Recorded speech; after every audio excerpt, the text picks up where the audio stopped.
우리 옆에 있는 성도들하고 한번 인사합시다. 믿음으로 달려갑시다. 네, 히브리서 13장 16절에서 19절 하나님이 기뻐하시는 제사.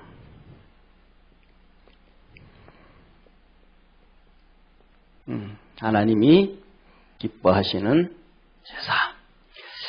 자, 먼저 오늘 들어가기 전에 한 가지 우리 먼저 하나님 말 이렇게 우리가 좀 인식해야 될 것 중에 있는데, 이 세상에 평화가 있을까요, 없을까요? 예? 이 세상에 평화가 있을까요, 없을까요? 예? 많은 사람들은 이 세상에 평화가 있다 그래요. 그런데 평화보다가 더 큰 말이 무슨 말씀이냐 하면 평강이라는 말이에요. 평화보다가 더 큰 말이 평강이라는 말이에요. 그런데 우리 주님께서 요한복음 20장에 보면 부활하시고 난 다음 제자들에게 나타나셔서 너희들에게 평강이 있느냐, 평강이 있느냐 그렇게 말씀하셔요. 자, 봐요. 이제 지난번에 이제 한 달밖에 안 돼서 6월 29일 날 한 달밖에 안 됐어요. 6월 29일 날 트럼프 대통령하고 김정은이하고 판문점에서 회담을 하고 우리나라 청와대에서 공식 발언을 했어요. 이제 뭐가 왔다? 평화가 왔다. 실질적으로 전쟁, 휴전, 정전 선언이다. 한 달 됐는데 일본하고 우리하고 지금 뭐라 그래요, 정부에서요? 무슨 단어 써요? 전쟁이라는 단어 쓰죠. 경제전쟁. 그러니까 평화가 온 거야, 안 온 거예요? 예, 이쪽 아니면 이쪽. 그런데 중요한 거는 북한하고 평화가 왔어요, 안 왔어요? 요새 이틀, 3일 멀다 하고 미사일을 쏘죠. 그런데 그게 200km에서 600km 사이. 그건 무슨 말이에요? 대한민국이 중심이라는. 200km에서 600km는 우리나라 전역이에요. 그러니까 자 보세요. 자, 중요한 거는 우리가 개인도 그렇고 개인 평화, 나라 평화. 첫째로는 우리가 나라가 평화를 이루기 위해서는 3대 요소가 있대요. 3요소가 있는데 나라가 평화를 유지하기 위해서는 3개 요소가 있는데 그게 뭐냐면 첫 번째 에너지예요. 석유예요, 석유. 에너지가 자급자족이 돼야 돼요. 그 다음에 두 번째로는 식량이 자급자족이 돼야 돼요. 그 다음에 세 번째로는 국방이 돼야 돼요.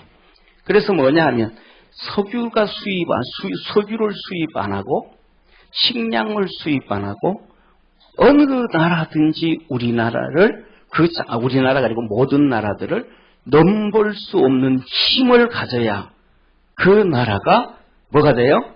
평화가 왔다. 무엇과의 평화예요?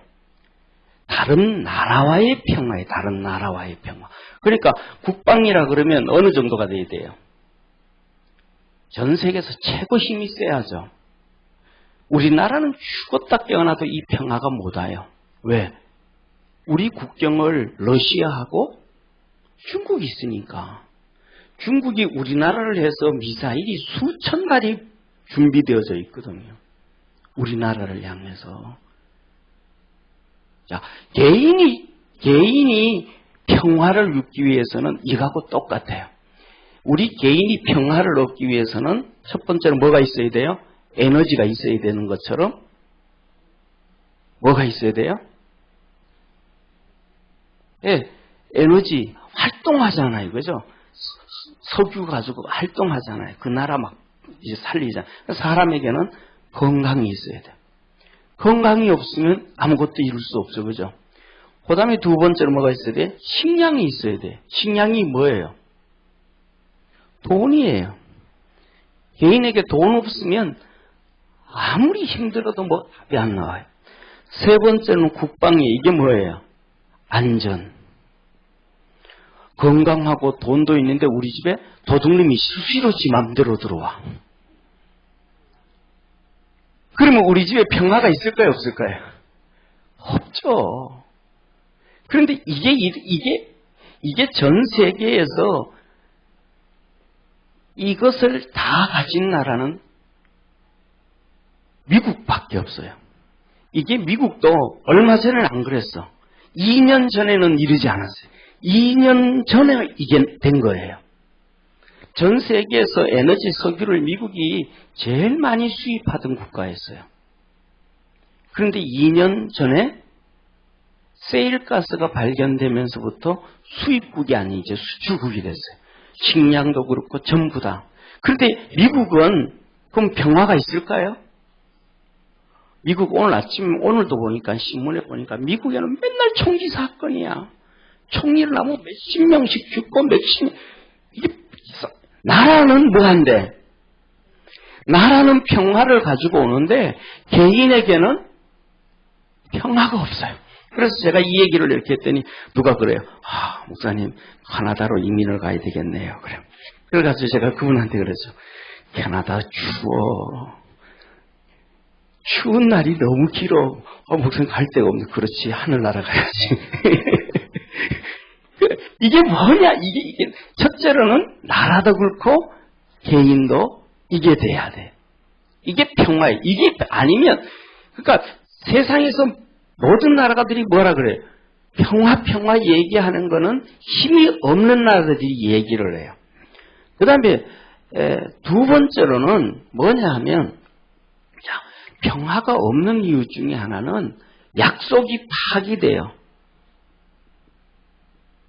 약속이 파기되어진다고요. 자, 봐요. 2차 세계대전을 일으키면서도 독일이 영국한테 제국주의가 제국주의를 쌓아요. 웬만히 힘이 있어서는 안 돼요. 상대방을 압도할 수 있는 힘을 가져야 돼요. 그래야 평화가 오는 거예요. 우리나라는 전 세계를 압도할 수 있는 힘이 있어요, 없어요? 없어요. 중국한테도 안 되고 소련한테도 안 되고 뭐 아무것도한테도 안 되는 거예요. 그러니까 평화라는 단어는 우리한테 안 맞는 말이에요. 그런데 국민들한테 맨날 평화 하니까 우리가 이것을 얘기하는 이유는 이만큼 우리나라가 열심히 기도해야 된다는 거예요. 우리가. 할렐루야. 기도 안 하면 안 된다는 거예요. 자, 그 다음에 두 번째는 왜 그러냐 하면 평화가 안 되는 이유는 약속이 파기되어지기 때문에 그래요. 예를 들면 우리 싸우지 말자. 그리고는 안 싸워요, 싸워요. 부부 사이에도 우리 이제 싸우지 말자 그러고 싸워요, 안 싸워요?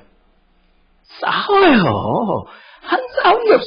예를 들면 미국하고, 자 봐요. 미국하고 러시아하고 IMF도 폐기가 됐어요. 한마디에 트럼프가 IMF 폐기. 어느 나라하고 미국하고 러시아하고. 왜 그래요? 옛날에 이거 법을만 이게 뭐냐면 2,000km에서 5,000km에 이걸 보고 중거리 미사일이라 그래요. 이 중거리 미사일을 우리 다 없애자 그랬어요. 그리고 이제 만들지 말자 그랬어요. 만들지 말고 그래서 미국이 다 없앴어요. 원래 자유민주주의 국가는 약속을 잘 지키는 나라예요. 자유민주주의 국가는 왜냐하면 그 토대가 신앙이고 토대가 성경이고 토대가 하나님이기 때문에 그래서 하나님을 안 믿는 나라라도 하나님을 안 섬기는 나라도 토대가 성경이고 신앙이고 하나님이기 때문에 약속을 지켜요. 하나님은 우리에게 뭐 하시는 분이에요? 언약의 하나님이라 그러잖아요. 약속의 하나님이라 그러잖아요. 그래서 약속을 잘 지키는 거예요. 그래서 우리나라는 북한하고 맨날 뭐하고 약속하면 지키는데 북한은 그냥 그러니까 쉽게 말하면 자유민주주의 국가가 아니고 자유민주주의 국가가 아니고 그냥 사회주의, 공산주의, 그다음에 회교들, 그러니까 자유민주주의 국가 이외에는 약속을 아예 안 지키는 거예요. 상대방을 죽이기 위해서 상대방의 힘을 약화시키기 위해서 약속을 하는 거예요. 그러니까 소련이 자꾸 만든 거예요. 없앴다가 2,000km, 5,000km짜리 자꾸 만드는 거예요. 그리고 중국이 다 만들어가지고는 대한민국을 향해서 다 이렇게 맞춰놓는 거예요. 그리고 대한민국만 아니라 일본하고 괌하고 미국하고 전부 이렇게 맞춰놓는 거예요. 그러니까 트럼프가 야 이거 우리만 손해다. 파기. 그러니까 큰 나라와 큰 나라도 약속을 뭐 하니까 한마디에 파기해버리니까 평화가 있어요 없어요? 없어요. 세상에는 아무리 큰 나라와 큰 나라가 해도 약속 파기. 이번 지금 우리나라가 일본하고 경제전쟁이라 그러는데 우리 약속을 파기한 거예요? 약속을 파기 안 한 거예요? 약속 파기 안 한 거예요. 일본이 그냥 우리를 화이트 국가로 우대 국가로 인정해 주다가 왜? 너하고 나하고는 자유민주주의 국가니까 쉽게 말하면 자유민주주의 국가니까 우대해 주다가 이제 그거 우대 좀 안 해줄래? 내가 너한테 해줬는데 보니까 너들한테 간 그것들이 북한으로 너무 많이 가서 핵 만드는데 뭐 하는데 많이 사용됐어. 근데 그걸 너희들이 관리를 잘하고 알려줘야 되는데 얘기해달라 그러는데 안 해주잖아 너희들이. 7개월 동안 1년 동안 1월 달부터 얘기를 했는데 그러니까 우리가 직접 관리할래. 그러니까 우대해주다가 우대 안 해주는 걸 우리나라에서는 뭐라 그래요? 전쟁이라 그래요. 그러니까 문제가 그러니까 우리 이 세상에는 뭐가 없다라는 거예요? 평화가 없다라는 거예요. 그래서 저와 여러분은 나라도 평화가 없고 개인에게도 평화가 없고 우리 삶 속에는 하나님의 도우심 가운데 하나님이 주시는 복 가운데 살아가야 됨을 믿으시길 바랍니다. 개인적으로도 제일 먼저 뭐가 있어야 돼요? 나라에서는 뭐가 있어야 돼요? 에너지가 있어야 되듯이 우리나라에 정말 보세요. 우리나라에 엄청나게 많은 석유가 들어오는데 여기 계신 분들 석유 하나도 없어서 차 못 움직이면 어떻게 할 거예요? 버스도 못 움직이고 대중교통도 못 움직이면 어떻게 돼요? 걸어다닌 게 아니고 온 세상이 마비가 돼버리는 거예요. 완전히 마비가 되어버리는 거예요. 그 다음에 두 번째, 우리 사람에게 건강하다가 갑자기 심각한 병이 들어버렸어요. 어떻게 돼버리는 거예요? 모든 삶이 다 마비돼버리는 거예요. 다 마비돼버리는 거예요. 그러니까 나라든지 개인에게든지 보장된 평화는 없다. 그래서 저와 여러분은 하나님의 은혜 안에서 살아가야 됨을 믿으시길 바랍니다. 그래서 우리 주님이 하신 얘기가 부활하셔서 제자들에게 나타나셔서 너희들에게 뭐가 있느냐? 평강이 있느냐? 너희들에게 평강이 있느냐? 다시 말해서 너희들 지금 평화 없지 않냐? 평강 없지 않냐? 왜? 뭐가 안 줘서? 안전이 안 좋아서. 안전이야. 이들이 이 바리새인들 사두개인들이 로마 군병을 동원해서 제자들을 뭐 하려고 잡아 죽이려고 하니까 이들이 불안하단 말이에요. 마가다락방이 꽁꽁 숨어 있다 이 말이에요. 그러니까 그들에게 뭐가 없어요? 평화가 없는 거예요. 하나님이 지켜주고 하나님이 도와줘야 된다. 모든 것들이. 그래서 저와 여러분 우리 모두가 하나님 앞에서 믿음으로 살고 믿음으로 달려갈 줄 아는 그러한 축복의 성도가 되어지기를 바랍니다. 그리고 우리나라는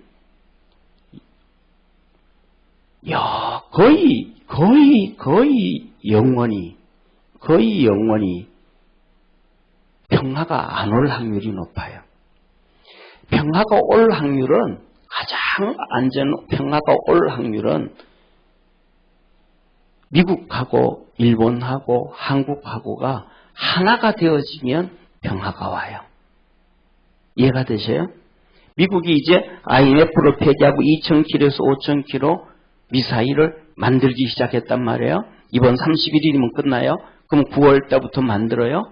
그러니까 이번에 볼턴이 어제입니까? 오늘 볼턴이 얘기했잖아요. 중거리 미사일을 꼭 집어서 얘기를 했잖아요. 한국과 일본에 놓기를 원한다. 그걸 놓으면 그 미사일을 놓으면 뭐 예를 들면 중국이 지난번에 사드처럼 막 그럴 거예요. 그런데 미사일을 발악하면 할수록 더 많이 갖다 놓는 거예요. 발악하면 100기, 2000기, 3000기씩 막 갖다 놓는 거예요. 그렇게 되어지면 그 미사일은 중국한테로 가는 거니까 알았다. 우리 그냥 평화롭게 지내자. 전쟁하면 우리도 박살나니까. 평화롭게 지내자 하면서 뭐가 되는 거예요? 중국과 평화가 되는 거예요. 러시아하고도 평화가 되는 거예요. 안 그러면 블라디보스톡이니 그쪽 우리 이쪽에서 2000km, 5000km 되는 거 다 싸면 다 박살나잖아요. 그런데 우리나라 청와대는 뭐라고? 우리는 그거 검토도 안 했고 대화도 안 했고 얘기도 안 했다. 우리 그냥 식민지로 있겠다 이 말이거든요.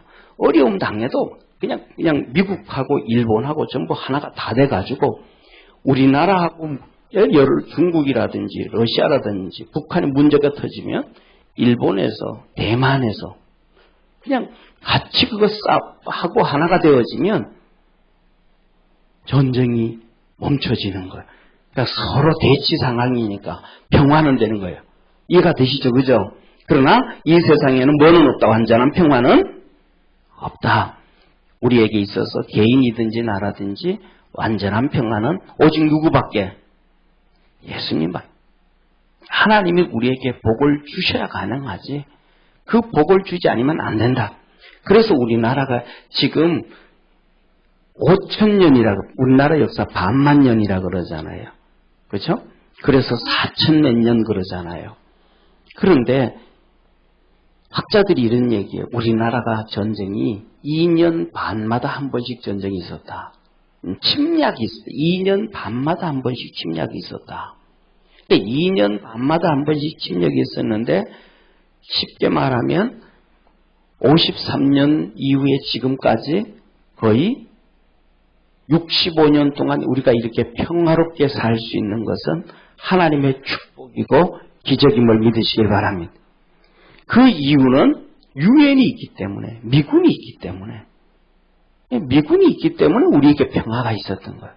왜냐하면 자 봐요. 우리나라가 48년 건국을 언제 했어요? 우리나라가 대한민국 건국이 언제 했어요? 48년 8월 15일. 48년 8월 15일 건국이 딱 되니까 똑같이 그때 사회주의, 공산주의자들이 미군 철수하라고 우리나라가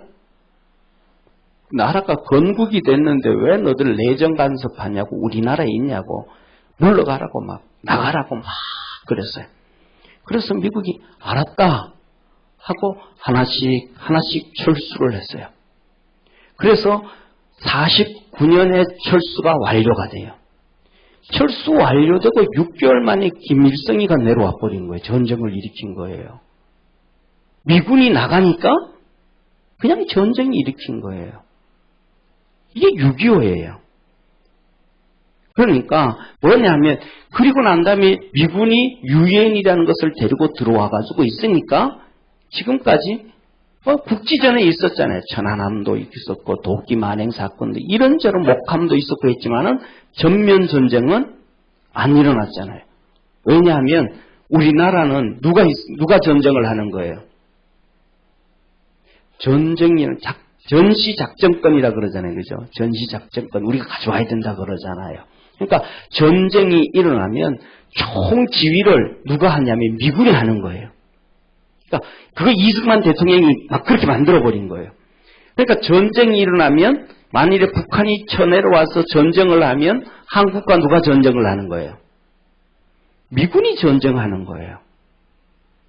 중국이 우리나라를 침공하면 미국이 전쟁을 일으키는 거예요.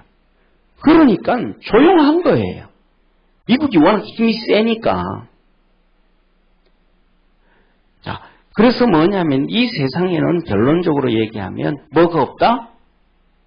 평화가 없다. 개인적으로도. 그래서 저와 여러분은 우리 개인의 평화를 위해서도 그렇고 대한민국의 평화를 위해서도 그렇고 열심히 기도할 수 있는 축복의 성도가 되기를 바랍니다. 정말 기도 많이 해야 돼요. 정말 기도 많이 해야 돼요. 자, 그러면서 오늘 여기에서 보면 이렇게 말씀하셔요. 16절 한번 같이 읽습니다. 16절 같이 읽습니다. 시작. 오직 선을 행함과 선을 나눠주기를 잊지 말라. 이 같은 제사는 하나님이 기뻐하시느니라. 자, 하나님이 기뻐하시는 제사. 그러면 성경에 보면, 성경 전체 보면 하나님이 기뻐하는 제사가 뭐가 있을까요? 하나님이 기뻐하는 제사가. 우리 성경을 보고 예배드리고 지금까지 신앙생활을 하면서 하나님이 기뻐하는 제사가 뭐가 있어요? 머리에 딱 떠오르는 게 뭐가 있어요? 하나님이 기뻐하는 제사, 하나님이 기뻐하는 예배, 하나님이 기뻐하는 게 뭐가 있을까? 우리 머리에 한번 떠올려 보세요. 아마 그렇게 탁 얘기하면 성도들 거의 다 이렇게 시험진 해주고 쓰라 그러면 감사 그럴 거예요, 아마. 그죠? 감사로 제사를 드리는 자는 그렇게 나오잖아요. 근데 뭐냐면 거기서도 보면 그것이 시편 51편 14절에서 23절까지인가 있는데 거기에서도 보면 감사로 제사를 드리는 자는 나를 뭐 하나니? 영화롭게 하나니. 감사로 제사를 드리는 자는 하나님을 영화롭게 한다. 하나님을 영화롭게 하는 게 하나님을 기쁘게 하는 거겠죠. 그죠? 하나님을 영화롭게 하는 게 하나님을 기쁘게 하시는 걸 거예요. 그러나 그거는 두 번째 쳐놓고 진짜 기뻐하는 제사라고 그러니까 그것만 딱 얘기한 거. 하나님이 기뻐하는 제사다. 기뻐하는 예배다. 할 때 그것만은 뭐라고 얘기하고 계시냐면 우리가 잘 아는 것처럼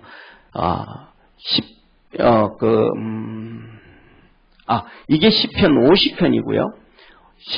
첫째, 시편 51편에 보면 뭐라고 말씀하시냐면 의로운 제사. 의로운 제사, 온전한 제사. 의로운 제사, 온전한 제사를 하나님은 기뻐한다. 그러셨어요. 의로운 제사, 온전한 제사. 그럼 의로운 제사와 온전한 제사가 어떤 게 의로운 제사고 온전한 제사일까요? 다른 말로 하면 제가 보기에는 그래요. 전적으로 하나님 의지하는 거예요. 전적으로. 그러니까 쉽게 말하면 우리의 마음, 신명기 6장에 보면 너는 마음을 다하고 뜻을 다하고 정성을 다하고 목숨을 다해서 주 너의 하나님을 사랑해라. 그랬잖아요. 그런 것처럼 전적으로 하나님을 의지하고 순종하는 것. 우리가 살아가면서 오늘날 그런 생각이 들어요. 오늘날 제가 앞에서요 목사로서 예배를 인도하고 그렇게 하지만은 내가 이 자리에 앉아서 예배를 드린다면 진짜 저런 예배를 진짜 얼마나 드릴까라고 고민을 좀 많이 해요.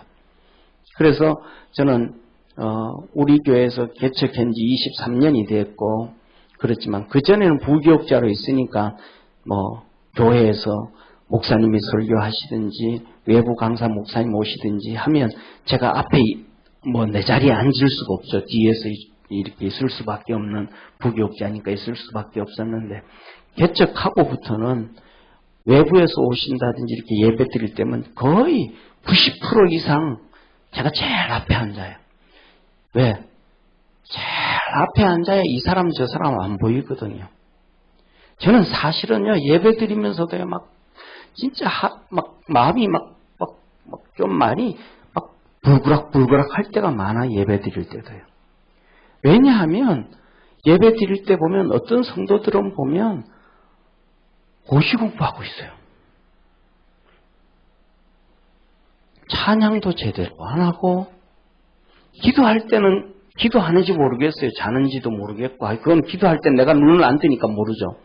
근데 설교할 때 보면 설교 한 번 제대로 한 3, 40분 설교를 하는데 제대로 정성스럽게 듣는 경우도 거의 없고 성경책 넘겨가면서 쓰고 고시 공부하고 있더니 예배 시간에.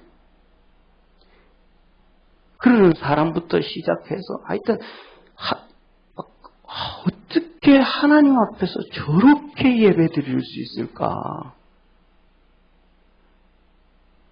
저렇게 예배 드릴 수 있을까?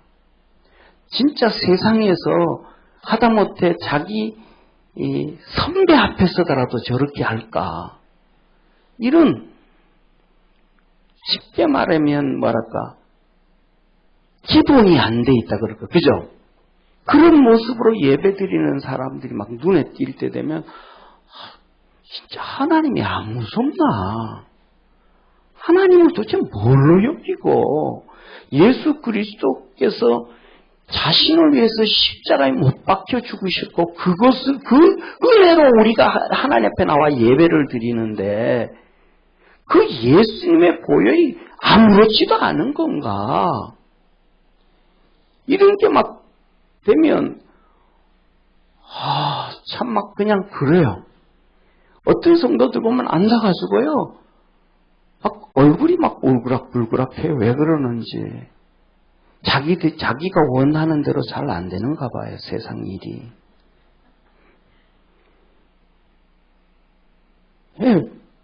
모르겠어. 하여튼 그 예배가 의로운 예배고 온전한 예배일까? 의로운 예배고 온전한 예배일까? 저와 여러분이 예배 드리는 것은 하나님을 기쁘게 하는 것임을 믿으시기 바랍니다. 세상의 모든 있잖아요. 영화는요. 관객을 기쁘게 하는 거예요. 연극도 관객을 기쁘게 하는 거예요. 우리의 예배의 관객은 우리 자신이 아니고 하나님이심을 믿으시길 바랍니다. 우리 주님이 우리 예배의 관객이에요. 그리고 우리 예배를 받으신다고요. 그래서 기뻐하는 제사는 의로움과 온전함으로 예배드리는 것이다. 그리고 또 두 번째 나와요. 로마서 12장 1절과 2절에 보면 하나님이 기뻐하시는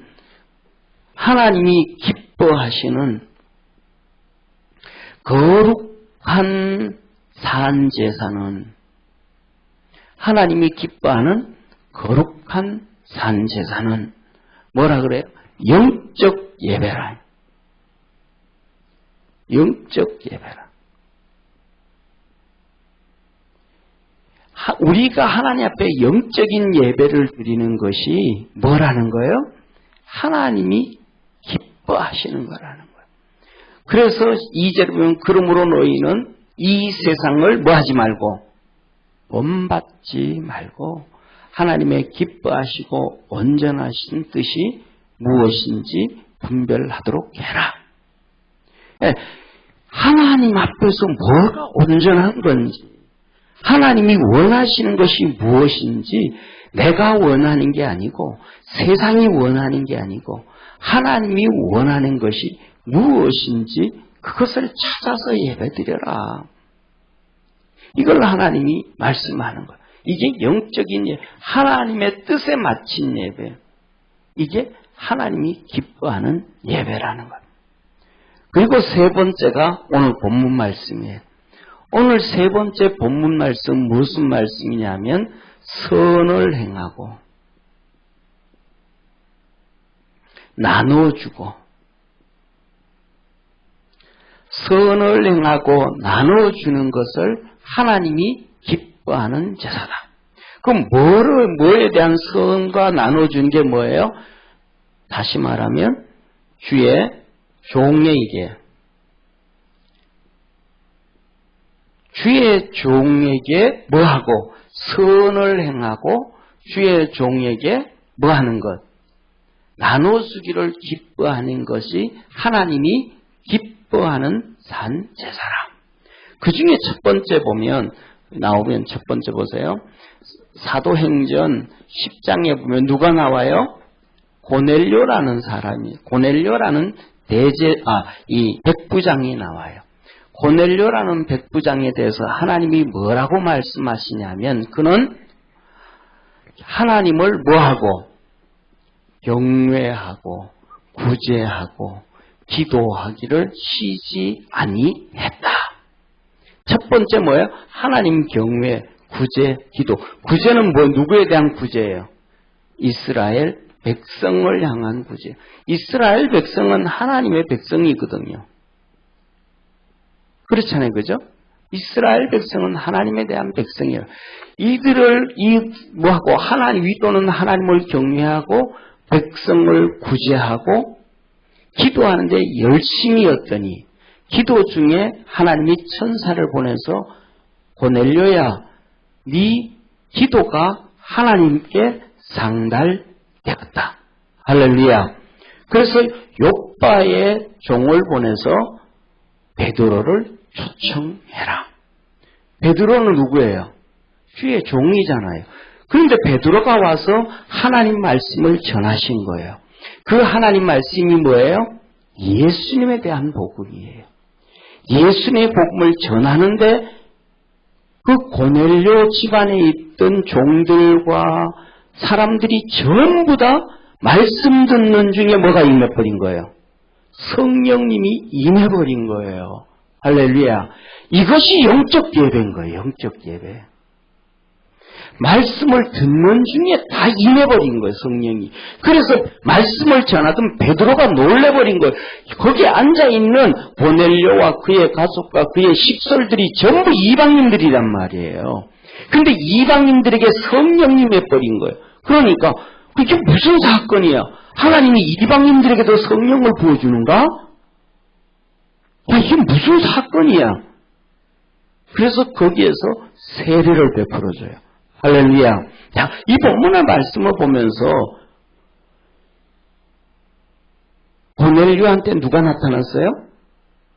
천사가 나타났잖아요. 그러면 천사가 나타나서 야, 네 종을 욥바로 보내서 베드로를 초청하라고 얘기해 주신 것, 얘기를 천사가 얘기해 줬는데 그 천사가 그 얘기 안 해주고 그 자리에서 예수님 얘기해 주면 안 돼요?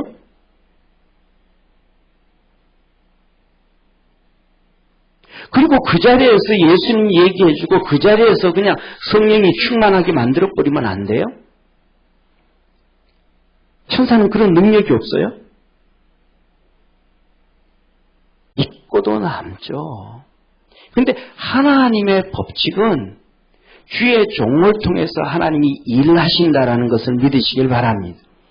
그 주의 종이 마음에 들든 안 들든 잘하든 못하든 그게 아니고 그게 하나님의 질서고 하나님이 하시는 방법이라 이 말이에요.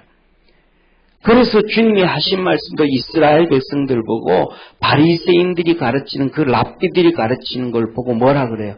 너희들은 그들이 하는 말은 듣고 행하지만 꼭 행해라. 그러나 그들의 행위는 본받지 말라.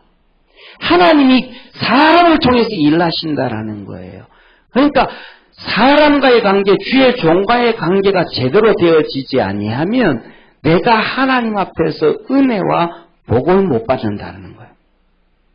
나중에 나오겠지만 가장 위대했던 종이 누구예요? 세상에서 가장 위대했던 종, 예수님 빼놓고요. 모세잖아요. 엘리야잖아요.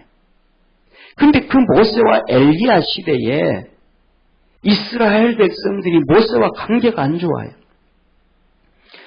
북이스라엘 백성들이 엘리야와 관계가 안 좋아요. 그러면 모세가 마음이 안 좋은 거예요? 엘리야가 안 좋은 거예요? 이스라엘 백성이 안 좋은 거예요? 백성이 안 좋은 거예요. 그러니까 백성이 안 좋아서 모세하고 관계가 안 좋으니까 그들은 결국은 하나님 앞에 엄청난 기적과 이적과 표적을 경험하면서도 믿음이 자라지 않고 복을 못 받아요. 할렐루야.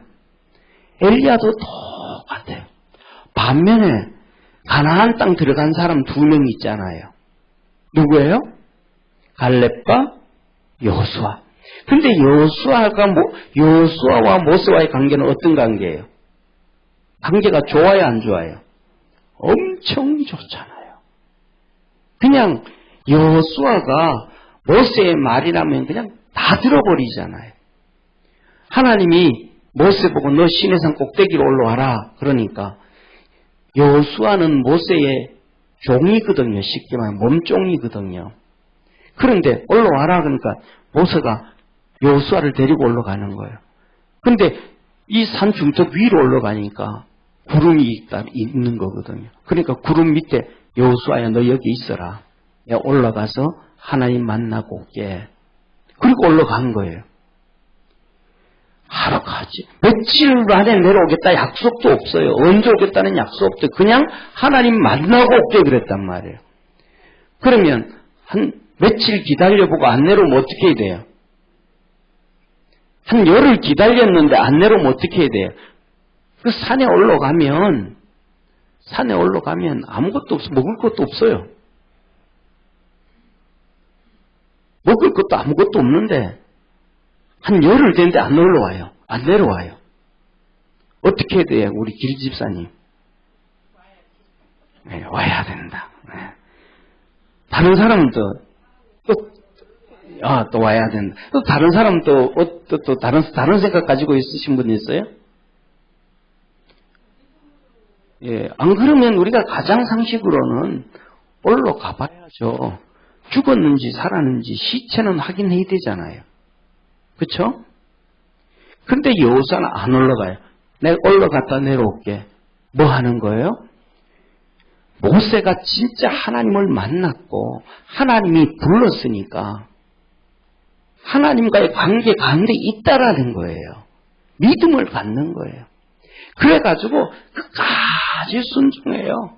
그거 기다리는 거예요. 근데 그 밑에서는요.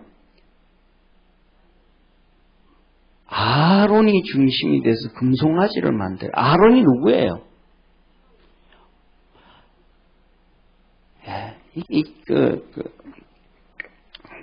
우리 생각을 좀 바꿔야 돼요. 우리 먼저 전부 다 모세 형 그러잖아요. 이게 유교야. 육신적인 게 먼저예요. 모세와 함께 출애굽을 지킨 장본인이에요.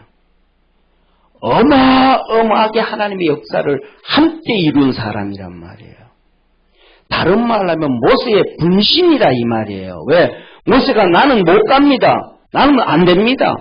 나중에는 나는 말도 못 합니다. 막 그러면서 안 간다 그러니까 하나님 뭐라 그래요? 이 말 잘하는 네 형 아론 있잖아요. 내가 그놈 통해서 내가 다 할게. 네가 그놈한테 말만 하면 된다. 쉽게 말하면 아론은 모세와 분신 같은 그런 사람이에요.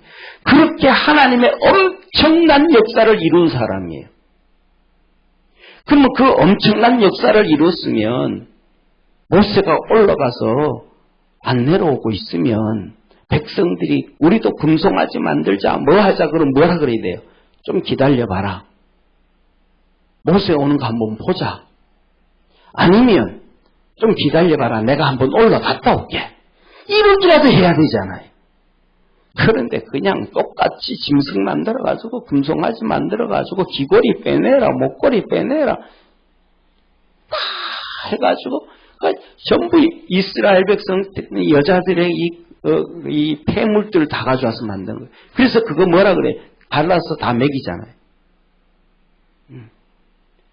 그런 능력을 경험하고 했던 사람도 많아하는 거예요. 이게 바보처럼. 응? 그러니까 이스라엘 백성이 모세와의 관계가 안 좋으니까 그들이 엄청난 사람 앞에서도 복을 못 받는 거예요. 엘리야 그 위대한 선지자 밑에서도 관계가 안 좋으니까 복을 못 받는 거예요. 반대로 이 세상에서 가장 복받은 사람이 누구예요? 예? 이 세상에서 가장 복받은 사람이 누구예요? 예? 다 알고 있잖아요. 다윗이에요, 다윗.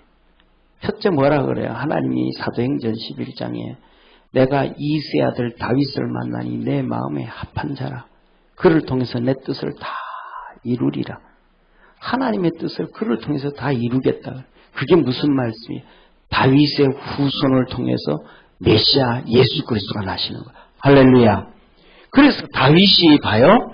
다윗이 있으면 다윗에게 자녀들이 여러 명의 자녀들이 있는데 그 중에 하나가 솔로몬.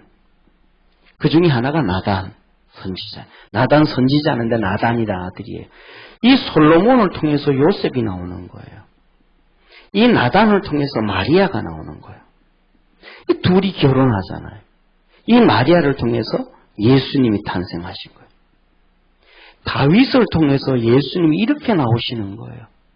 엄청난 축복을 누가 받은 거예요? 다윗이 받았어요. 그런데 이렇게 엄청난 복을 다윗이 받았는데 이 다윗 시대의 선지자가 누구예요? 이름도 별로 없어요. 엄청난 역사를 이룬 것도 그냥 나단 선지자예요. 엘리야나 엘리사나 막 엄청난 위대한 선지자도 아니에요. 그냥 평범한 그냥 그런 선지자예요. 나단 선지자예요. 근데 다윗은 나단과의 관계가 엄청 좋아요. 엄청 좋아요. 그러니까 다윗이 뭐라 그래요? 나단 선지자를 불러요. 나단 선지자를 불러서 내가 궁궐에 서서 왔다 갔다 하다 보니까 내 궁궐은 너무 멋있는데 저 밑에 있는 성전은 언덕이니까 그런 거예요. 언덕이요. 평지 같으면 안 보이잖아요. 그러니까 예루살렘은 이렇게 언덕이에요. 그러니까 하나님의 성전이 이 밑에 쪽에 있고 다윗의 궁궐은 이 위쯤에 있는 거예요. 위에서 보니까 이렇게 성전이 보이는 거예요. 이해가 되시죠? 그리고 이렇게 언덕이니까 뭐 이렇게 잘 보면 바세바가 목욕하는 것도 보일 수 있어요. 평지는 안 되지만 그러니까 내 집 궁궐은 너무 멋있는데 하나님의 성전은 너무 안 좋다. 그래서 내가 성전을 좀 짓고 싶어 한다. 나단 선지자한테 그러는 거예요. 뭐 하는 거예요? 허락을 받는 거예요. 왜? 왕이니까 자기 마음대로 성전 저거 그냥 400년 동안 500년 동안 있던 성전 모세가 지은 저 성전 저거 헐고 멋있게 지어. 그러면 짓는 거예요? 안 짓는 거예요? 그냥 짓는 거잖아요. 김영삼 대통령이 뭐라고 저쪽에 강화문에 있던 거 뭐였어 그거? 일제시대에 지어놨던 거예요? 예? 허물어 버리잖아 그냥. 예? 70년 동안 있던 강화문에 있던 일본이 지어놨던 거 허물어 버리고 그거 그냥 지어버려. 다윗이 저거 허물어 그냥 내가 멋있게 짓게 그래 보면 되잖아요. 근데 안 그래요. 왜? 그거는 다윗이 해야 될 영역이 아니니까. 그것은 성전에 있는 나단이 허락해 줘야 되고 하나님이 허락해 줘야 되니까. 자기가 얼마만큼 돈이 있고 세상적으로는 되어져도 영적으로는 안 된다 이 말이에요. 이게 육신적인 것과 영적인 거예요. 그래서 위에서도 뭐 하나님이 기뻐하는 제사는 영적 예배니라. 영적 질서를 쫓아가야 되는 거예요. 할렐루야. 그래서 여기서 얘기하는 거예요. 그래서 뭐라 그래요? 나단 선지자를 불렀어요. 그래서 얘기를 한 거예요. 그럴 때 나단 선지자가 성전에 가서 하나님께 기도해요. 하나님, 다윗이 이래서 하나님 성전 짓는다고 합니다. 하나님 어떡할까요? 하나님이 막 진짜 우리말로 하면 흥분해서 막 눈물 흘리시는 거예요. 막 줄줄. 진짜 다윗이 그랬냐? 그러면서 이런 말씀이 내가 500년 동안 내 집 지어달라 근 적이 없다. 돈 많은 자에게, 이 나라에게, 이 백성에게, 이 족장들에게 누구에게도 한 적이 없다. 그리고 어느 누구도 지금까지 자기 집들은 열심히 하고 자기 마음대로 자기 삶은 살았지만은 하나님에 대해서 이렇게 생각하는 사람은 없었다. 전부 하나님 앞에 와서 복 달라고만 떠들었지 하나님을 위해서 어떻게 살 것인가 생각한 자는 아무도 없었다. 다윗이 진짜 그러냐? 그러면서 하나님이 다윗에게 나단에게 쭉 복을 얘기하는 거예요. 내가 다윗에게 이 복을 주고 이 복을 주고 이 복을 주고 이 복을 주고 이 복을 주고 몇 가지 16가지인가의 복을 쫙 줘요. 그러면서 말합니다. 그러나 내가 다윗에게는 그 마음만 받을 거야. 그 아들에게 다시 말하면 아까 시작했던 건 뭐예요? 뭐예요? 평화의 왕. 제가 아까 시작하면서 평화를 얘기한 거 왜 그런지 아시겠죠? 평화의 왕을 통해서 내가 성전 지을게. 네 아들에게 내가 평화의 왕을 줄게. 그래서 이스라엘이 그 당시에 뭐가 있는 거예요? 에너지와 식량과 국방이 튼튼한 거예요. 그 주위에 있는 모든 나라들이 전쟁할 생각도 안 하고 아예 뭐 하는 거예요? 와가지고 그냥 조공 바치면서 엎드리고 딸 바치면서 왕들이 공주 갖다 바치면서 엎드리고 전부 다 그러는 거예요. 그러니까 평화가 왔어요, 안 왔어요?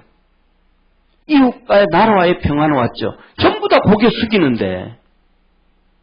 그 다음에 두 번째 그들이 문헌에 보면 이래요. 특징이 바벨론 문헌에서도 그렇고 보면 그 예루살렘의 길거리가 이 예루살렘은 금이 지천에 널려 있다 그랬어요. 왜 맨날 조공 갖다 바치니까. 그러니까 나라가 잘 살아요, 못 살아요? 엄청 잘 살죠. 잘 사니까 도둑놈 있어요, 없어요? 도둑놈 없죠. 평화를 이루는 거예요.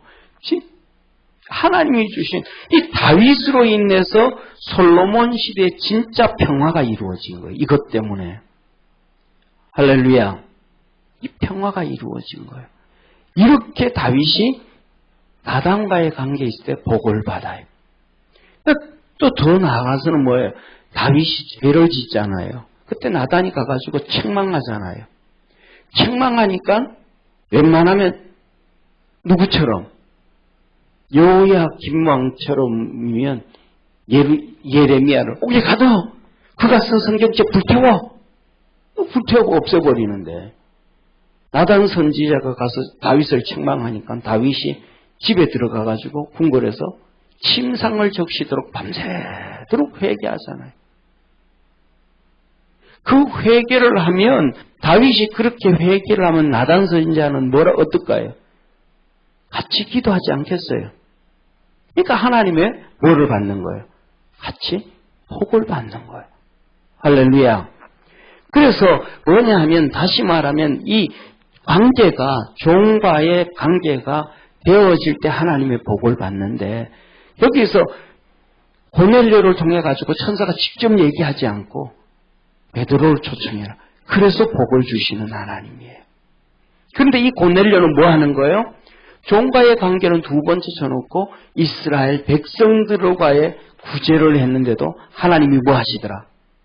기뻐하시더라 이 말이에요. 그리고 그 다음에 이어서 오늘 본문 말씀에 보면 오늘 본문 말씀이 16절이에요.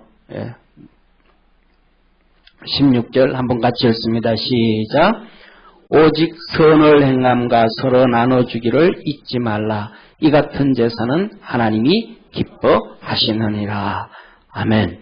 그런데 여기에서 이런 선을 행하고 나눠주기를 기뻐했던 성도들이 신약 성경에 보면 정말로 많은데 그들이 어떻게 복을 받았는가?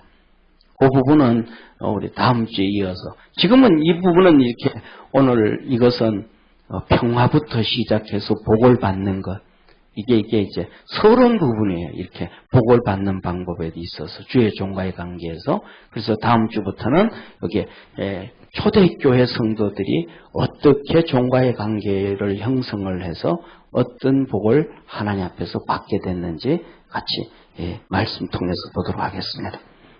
기도하겠습니다.